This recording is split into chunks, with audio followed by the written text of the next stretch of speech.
في إطار حربهم المتواصلة ضد وزير الرياضة، تجمع المئات من أعضاء رابطة ألتراس وايت نايتس أمام مجمع محاكم شمال الجيزة بإمبابة ظهر الخميس الماضي للمطالبة بالإفراج عن أحمد شبرا أحد قيادات الرابطة، والذي تم القبض عليه على خلفية اقتحام مؤتمر العمري فاروق في استاد القاهرة. وانصبت هتافاتهم المعادية للعمري مهددين بالتصعيد في حالة عدم صدور قرار من النيابة بإخلاء سبيل شبرا.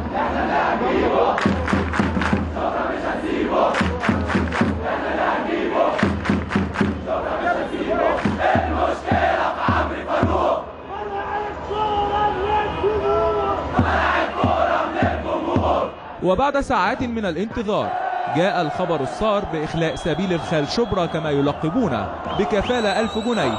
فتعالت الفرحة والصيحات وتحرك الجميع إلى قسم العجوزة لاستقبال شبرا فور خروجه من القسم، مؤكدين على مواصلة مواجهتهم ضد قرارات وزير الرياضة. الوايت نايتس ده بالنسبة لي دول أهلي وعزوتي وأولادي وإخواتي، طول ما هم ورايا أنا الحمد لله.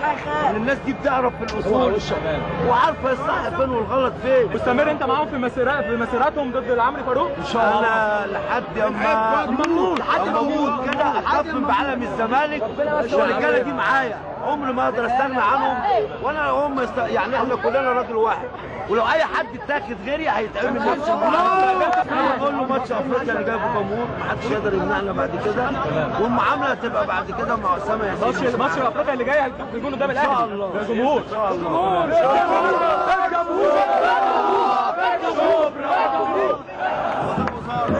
تجمعوا صباحا من اجل الافراج عنه وتفرقوا عصرا بعد ان تحقق لهم ما ارادوا.